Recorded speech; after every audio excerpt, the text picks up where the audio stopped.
Olá, você que nos acompanha aqui pela TV M1, estamos começando mais um bate-papo com Hélio Dolly. Como é que vai, Hélio? Tudo bem? Tudo bem, Negrão? Bom dia para você, para todas e todos. Bom dia para todo mundo. No bate-papo com Hélio Dolly de hoje, nós vamos falar de consciência negra. Amanhã é o dia da consciência negra, dia de Dandara e dia de Zumbi dos Palmares. Vamos falar também das manifestações que estão previstas no Fórum Bolsonaro, unindo aí com as manifestações da consciência negra. O Hélio vai também fazer uma análise sobre essas manifestações do Fora Bolsonaro e do projeto aprovado pelo Senado, e ele vai fazer uma ligação disso tudo com a destruição promovida pelo Bolsonaro, dentro da questão, inclusive, do desmatamento. Outro assunto são as prévias do PSDB no próximo domingo. E no Baú do Hélio nós vamos prosseguir reportando as coberturas internacionais que o Hélio fez e continuamos em Angola, onde em 1988 ele acompanhou a viagem do ex-presidente José Sarney e permaneceu por lá durante uma semana fazendo reportagens. Vamos saber do Hélio as suas impressões sobre aquela Angola mergulhada numa guerra civil. Hélio, amanhã, dia da consciência negra, dia do Fórum Bolsonaro. Como é que você está analisando aí? Como vai ser amanhã? Qual a previsão aí? Eu particularmente, estou sentindo que está muito esfriada essa manifestação, né? Negrão, acho assim, o dia da consciência negra é uma conquista dos brasileiros, é uma comemoração recente, não é? Antigamente você, vamos dizer, comemorava entre as elites, comemorava o dia da abolição, o 13 de maio, né? E aí É, se instaurou. Você pode falar melhor disso do que você é um militante ativo, né? Contra a discriminação racial, em defesa da consciência negra, da causa negra. Mas o que a gente está vendo é o seguinte: o movimento Fora Bolsonaro, vamos falar claro, Negrão, está pegando uma carona, né? Ele está pegando uma carona, porque o Dia da Consciência Negra já seria comemorado de qualquer maneira, né? Pelos movimentos negros, pelos movimentos que lutam contra o racismo, contra a discriminação racial. E o movimento Fora Bolsonaro, já enfraquecido, e você está refletindo isso, já enfraquecido, tinha marcado uma manifestação para o dia 15 de novembro, mas viu que essa manifestação não vingaria, ainda mais tendo uma outra no dia 20 do movimento de consciência. Então, resolveu juntar as duas coisas, que faz sentido, porque a gente sabe, Bolsonaro e seu governo são racistas, defendem o racismo. Eles muitas vezes disfarçam, mas está muito claro nos pronunciamentos do Bolsonaro, da família dele, dos seguidores, na indicação de um racista negro para a Fundação Palmares, e que não cansa de dizer besteira, e que não cansa de perseguir a personalidades negras do Brasil, atores, músicos, né? Vive perseguindo, atacando. Então, é um governo racista, faz todo sentido a junção da consciência negra com o Fora Bolsonaro. Mas como o movimento Fora Bolsonaro está esvaziado por razões que nós já colocamos aqui no último programa, ou seja, o desinteresse das lideranças políticas brasileiras pelo impeachment, tanto as lideranças políticas à esquerda, não todos de esquerda, mas à esquerda, como à direita, incluindo aí pretensos defensores da democracia, mas que estão aguardando na direita, aguardando a tal da terceira via, não tendem a ser grandes manifestações, aparentemente. Mas é importante, sabe, Negrão, porque ontem mesmo nós tivemos um fato importante. É raro a gente falar de coisas positivas aqui, mas ontem o Senado Federal aprovou um projeto do senador Paulo Paim, do Rio Grande do Sul, equivalendo a injúria racial a um crime de racismo. Isso é muito importante, porque você tinha esse subterfúgio ainda resultado dessa proteção que querem fazer os racistas, ou seja, a pessoa nitidamente racista atuava como racista e era enquadrada na polícia como injúria racial, que é uma pena menor, uma pena quase simbólica, e não por racismo, como se para ser enquadrado por racismo ele tivesse que atacar toda a raça negra, né? Toda a etnia negra, não apenas uma determinada pessoa, ofender uma pessoa no supermercado ou na rua, como a gente tem visto com frequência. Então, injúria racial é racismo, é a mesma coisa. Isso foi um ponto muito positivo ontem. O Senado aprovou por larga maioria esse projeto do senador Paulo Paim. Então, Negrão, o racismo é um dos componentes do governo Bolsonaro. E o que nós estamos assistindo é a evolução dessa destruição que Bolsonaro quer fazer no país e que se manifesta, inclusive, nesse campo. Não é só nisso. Bolsonaro é genocida. Bolsonaro, não sei se você viu, Negrão, uma reportagem na TV Globo ontem sobre os Yanomami. É um negócio terrível. A situação que eles estão vivendo, você vê aquelas figuras esquálidas dos Yanomamis, sem assistência do governo, sem médico, uma fila enorme no posto de saúde, Negrão. E aí vamos lembrar, os médicos cubanos estavam lá atendendo a eles, mas foram obrigados a sair por causa dessa intransigência, desse racismo, desse combate à causa indígena, combate aos indígenas, defesa do garimpo, da mineração em terras indígenas. Toda essa Lira sentado em cima dos processos de impeachment, Rodrigo Pacheco dizendo que não é hora de impeachment, que vai desestabilizar a mineira que ele gosta de apontar. Aliás, outro dia eu mostrei, você sabe, Negrão, o Rodrigo Pacheco deu uma entrevista a um jornal europeu, acho que foi o País. Aí perguntam a ele, falam com ele, o senhor que é mineiro, nasceu em Minas Gerais? Ele não desmente, não.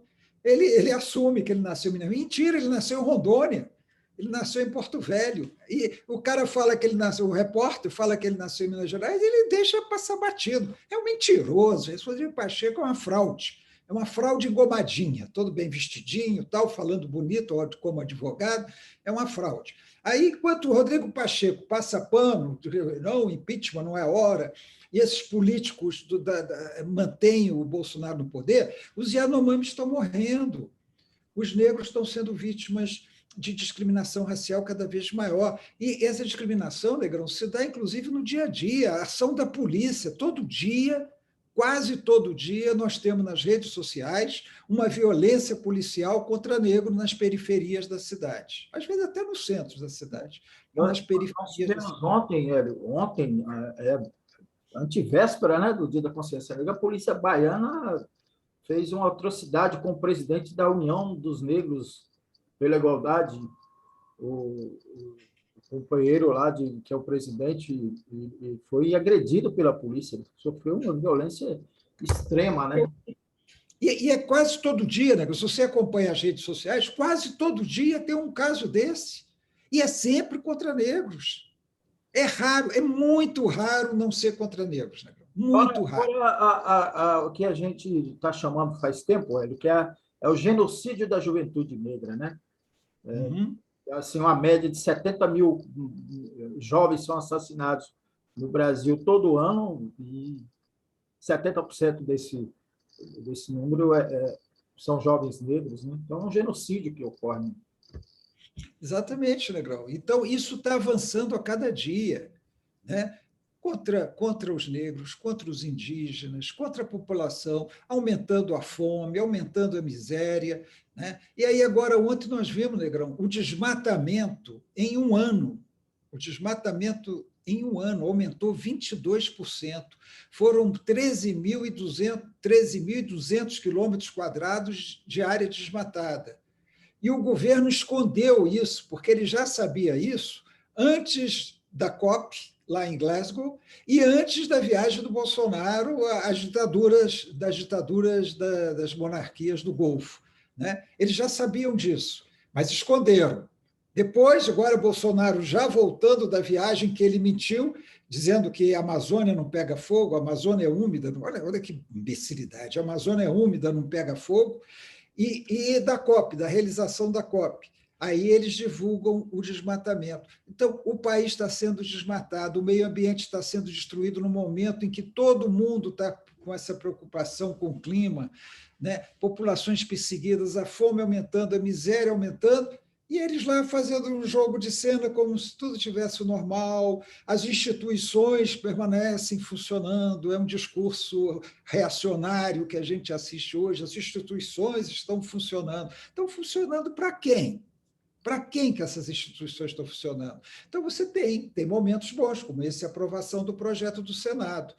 O Senado está tentando impedir aquela coisa dos precatórios, está tentando encontrar uma solução. Mas o importante é tirar Bolsonaro. Enquanto o Bolsonaro estiver no governo, o país vai ser destruído cada vez mais, e nós temos quase um ano, né? Porque o sucessor só toma posse em janeiro do ano que vem. Sem falar no risco da conflagração golpista do Bolsonaro.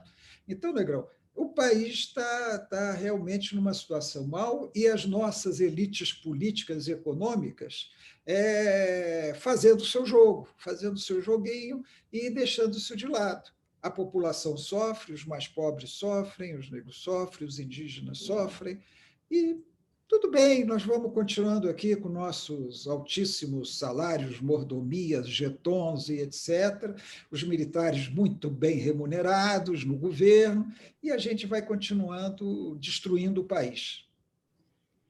Hélio, as prévias do PSDB estão chegando, né? Vai ser nesse domingo agora, né? Domingo.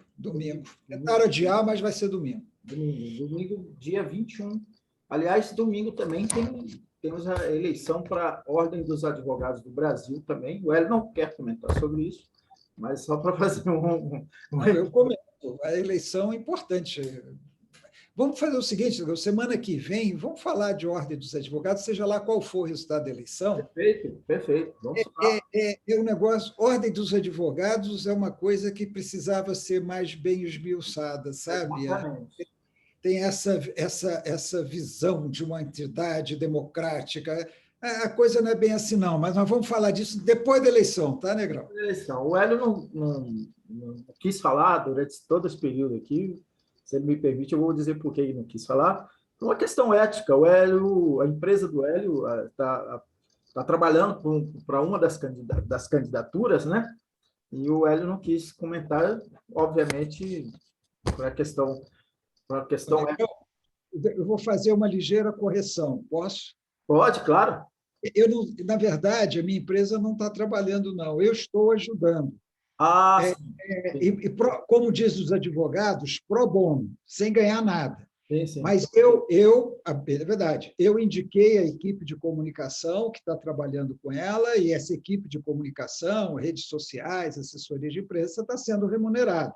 Foi exigência que eu fiz para ajudar a chapa a qual eu acredito, né? Na qual eu acredito que deveria vencer a eleição, mas eu estou ajudando essa pro bono, estou ajudando sem eu, pessoalmente, não estou ganhando nada com isso, é adesão mesmo.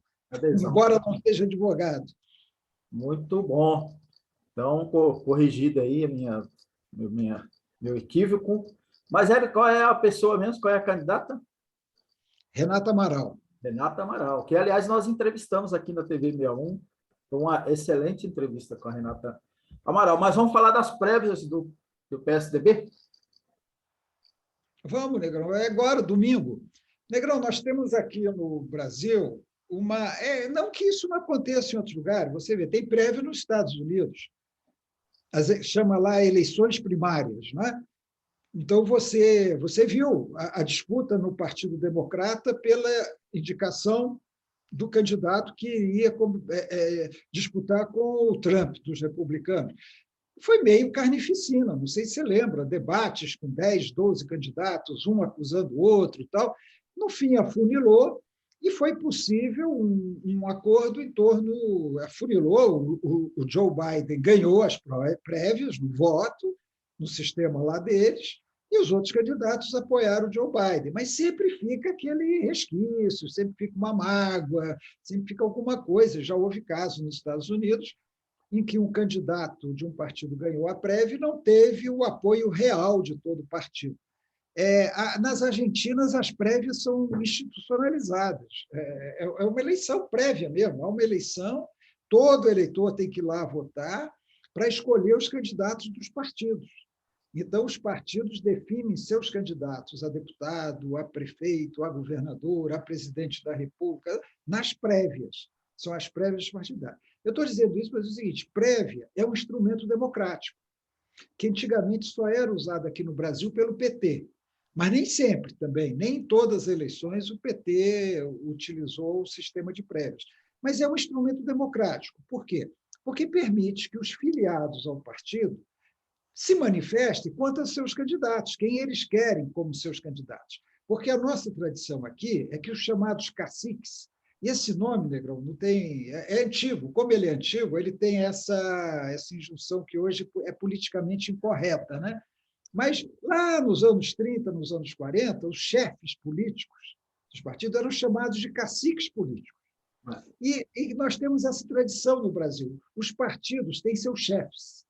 Não são os seus presidentes, formalmente, pode ser, mas são aqueles que dominam o partido.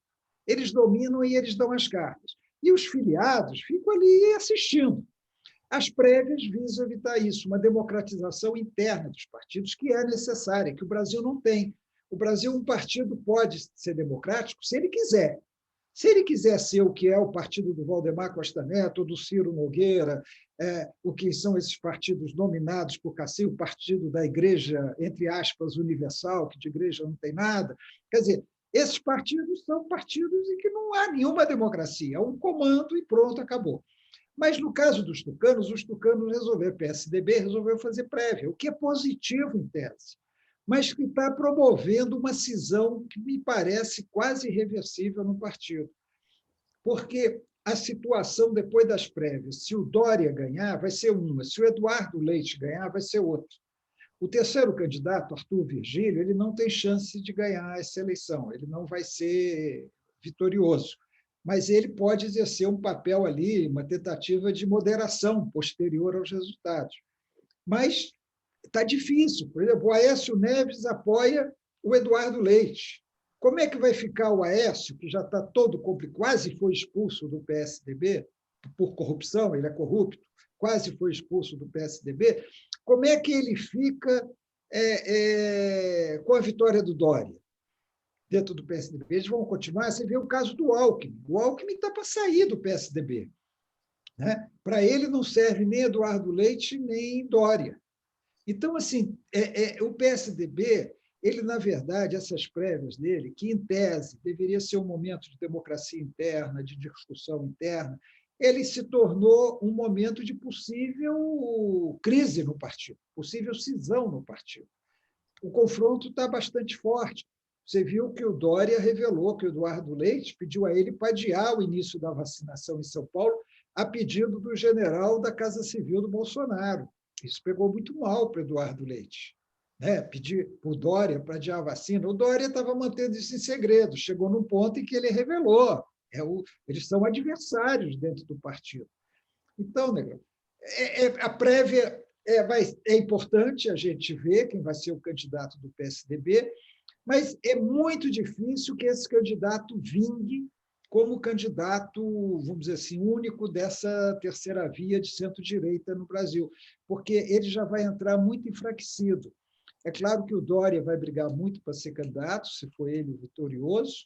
O Eduardo Leite é um nome que cabe para uma vice-presidência da República, pode ser uma composição, dificilmente o Dória seria vice de alguém, mas o Eduardo Leite é um nome com potencial de vice. Vou falar nisso e essa especulação aí que o Eduardo Leite pode ser o vice do Moro? Em tese pode, Negrão, porque o Eduardo Leite é um governador de um estado importante, Rio Grande do Sul, mas pouco conhecido no Brasil, né? Um estado lá no extremo sul do país. O Dória não, o Dória é governador de São Paulo, né? E o Dória tem uma projeção que o Eduardo Leite não tem no país, até por causa da pandemia, até por causa da vacina. Então, o Eduardo Leite cabe no figurino de vice de alguém da centro-direita. Já o Dória não cabe no figurino de vice. Ou ele vai ser candidato a presidente, ou ele não vai ser, na minha opinião. O Eduardo Leite pode ser vice do Moro, eles podem fazer uma composição também com o Rodrigo Pacheco e tal. Agora, o importante é o seguinte: todos esses partidos, ao lançarem candidatos a presidente, estão de olho na eleição de deputado federal. O Moro, o partido dele acha que ele tem condições de ganhar, acha que ele pode entrar no meio ali entre Lula e Bolsonaro, tirar o Bolsonaro do segundo turno, ir para o segundo turno contra o Lula e ganhar. Isso o Podemos acha. Mas o objetivo principal é ter um candidato que puxe votos para deputado federal, que consiga que esses partidos elejam uma bancada de deputado federal substancial. E com essa bancada de deputado federal, eles vão negociar com o próximo governo, seja lá qual for. Fazer o que o Centrão está fazendo hoje. Vão negociar com o governo, seja lá qual for. Além do que, vão aumentar seu fundo eleitoral, seu fundo partidário, vão aumentar o tempo de televisão nas campanhas eleitorais, elegendo mais deputados. Então, esse é o objetivo real. No fundo, Negrão, siga o dinheiro. No fundo, é o dinheiro. Da grana. Exatamente. Vamos, então, para o baú do Hélio. No baú do Hélio, ele continua rememorando as suas coberturas internacionais e vamos permanecer um pouquinho mais lá na Angola de 1988, em plena guerra civil, e é sobre isso que o Hélio vai falar, da guerra, da crise política que existia exatamente por conta da guerra, né? Mas também por uma série de razões, os países de língua portuguesa dentro daquele período lá na década de 70, segunda metade da década de 70, fizeram as suas independências, suas guerras de independência, suas revoluções, mas enfrentaram muito, né? Porque eram também, né, estavam ali no fogo cruzado da Guerra Fria também, né? Porque eram governos que tinham uma tendência para o socialismo, tinham apoio, inclusive, como você já mencionou, da União Soviética, e estava ali naquele fogo cruzado, né? Então, eu queria que você voltasse lá naquela Angola, naquela África de 20 e poucos anos atrás, de quase 30 anos atrás, né, de 30 e poucos anos atrás, e nos trouxesse aí o que você viu lá nessa semana que você permaneceu lá fazendo várias reportagens.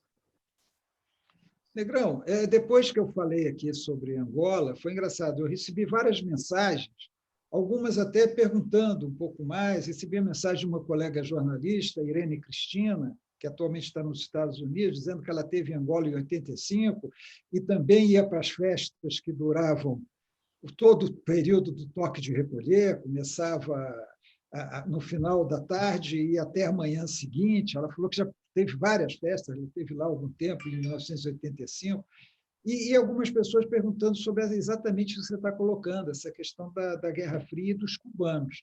Acho que, contextualizando um pouco, eu contei aqui, né, quando eu estava lá, a guerra ainda estava existindo, a Guerra Civil Angolana. Ela terminou mesmo em 2002. Ela terminou com um acordo de paz em 2002. E eu tive lá em 88, as tropas cubanas já estavam se retirando, mas era uma retirada progressiva. Ela só terminou em 1991, para você ter uma ideia. E eu contei aqui que eram militares brasileiros. Na época, o Brasil tinha uma boa imagem internacional, era o governo Sarney, o primeiro da chamada Nova República, depois da ditadura, e os militares brasileiros tinham muito prestígio em Angola, o Brasil tinha muito prestígio em Angola, até por ter sido o primeiro país a reconhecer sua independência, em 11 de novembro de 1975. Então, o que aconteceu é que ainda existia esse movimento de guerra. Angola, Negrão, ela se tornou independente de uma maneira complicada, porque você tinha, lutando contra o colonialismo português, principalmente 3 organizações políticas, 3 exércitos guerrilheiros lutando. Você tinha o MPLA, que foi o vencedor e que era apoiado pela União Soviética e por Cuba. Você tinha a UNITA, que era apoiada pelos Estados Unidos. E você tinha a FNLA, que era apoiada pelo Zaire, um país vizinho. E se dizia que tinha apoio também da China na época. Isso aí nunca se comprovou realmente, mas se dizia que, além do Zaire em francês, né, tinham apoio da China. Então, você tinha 3 organizações lutando.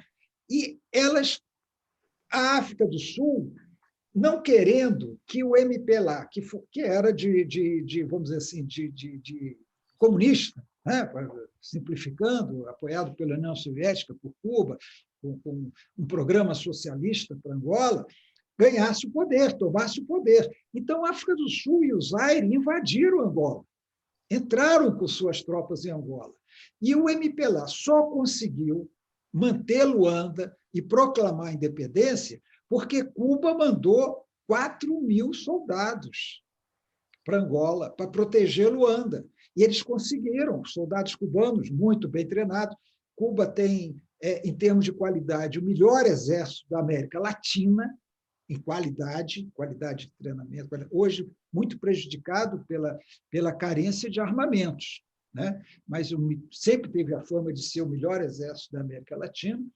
O exército cubano foi uma chamada Operação Carlota, Negrão, e aí tem a ver, inclusive, com a nossa questão da consciência negra.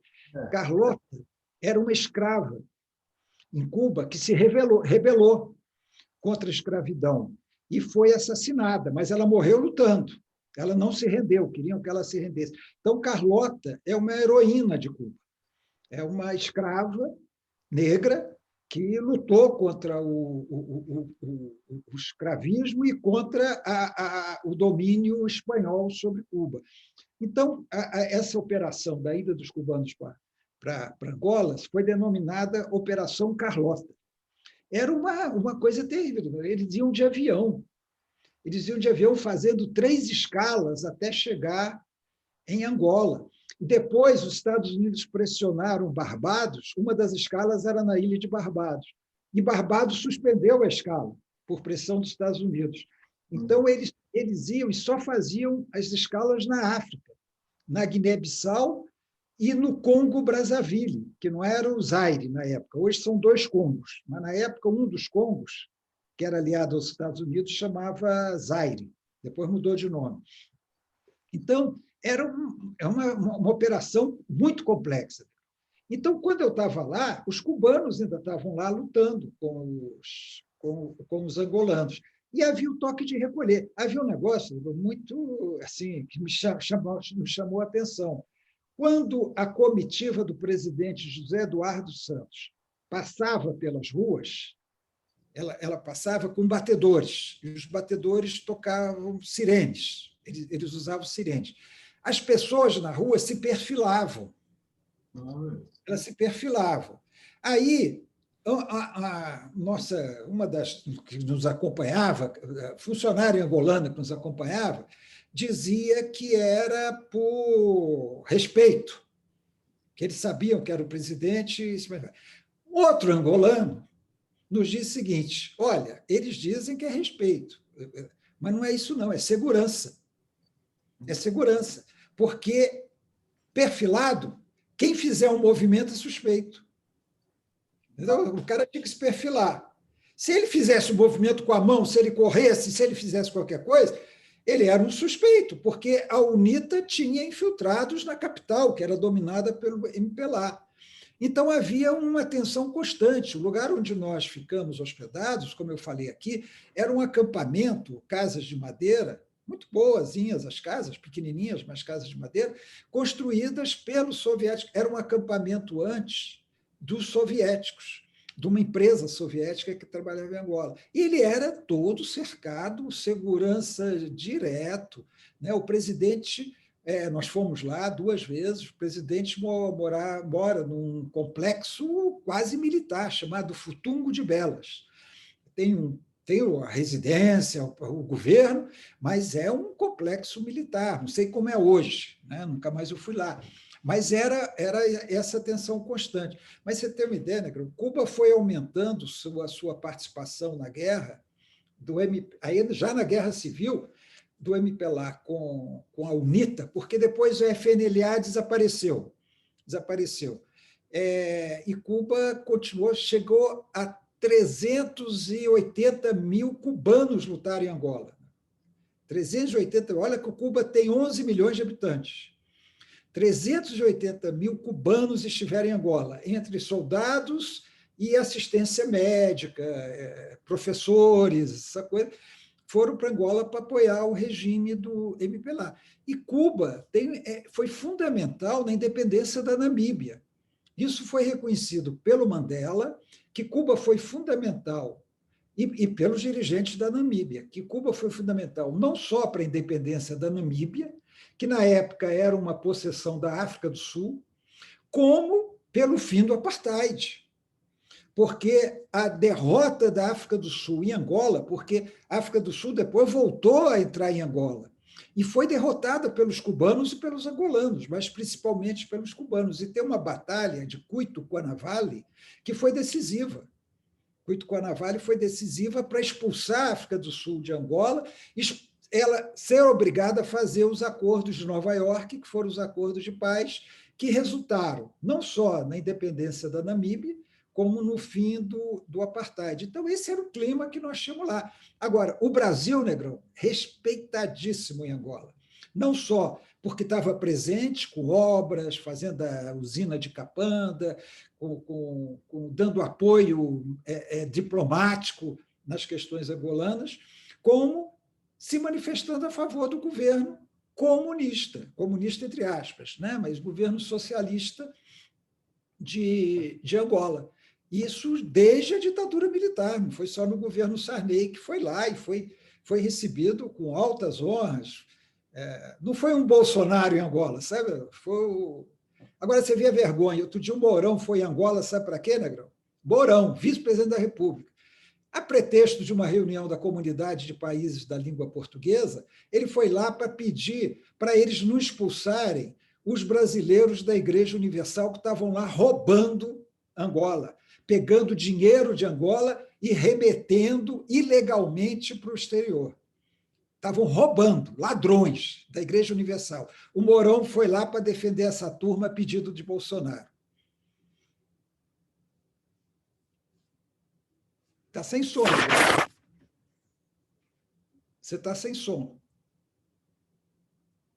Desculpa aí, é que eu estava um barulho aqui no prédio aqui. E Mourão se servindo desse papel ridículo, horrível, vergonhoso, né? Deplorável, né? Hélio Dolly, encerramos então aqui mais o nosso bate-papo. A gente volta na segunda-feira. Bom feriado de 20 de novembro para todo mundo e boa manifestação. Aqui em Brasília vai ser onde mesmo a concentração? Ali no... É como sempre no Museu da República. A geração 68 vai estar presente? Vai, a geração 68 vai estar presente. Está mobilizada. Em apoio ao Dia da Consciência Negra e pelo Fora Bolsonaro. Pelo Fora Bolsonaro. O Brasil inteiro, fora Bolsonaro, o Brasil inteiro comemorando a consciência negra. Quero fazer um registro aqui, Alice, se você me permite. Tem um deputado, só estou me lembrando o nome dele, Catani, lá de Mato Grosso, que Mato Grosso foi um dos primeiros estados a aprovar a lei que prevê o feriado de 20 de novembro. E esse deputado está fazendo uma campanha contra um deputado bolsonarista, fascista, homofóbico, já tem produzido atrocidades lá em Mato Grosso. Então, quero aproveitar e fazer essa denúncia aqui também, para todo mundo, aproveitando aquela carona no nosso bate-papo com o Hélio Dolly. Obrigado, Hélio. Obrigado a vocês que nos assistiram. Até semana que vem, até segunda.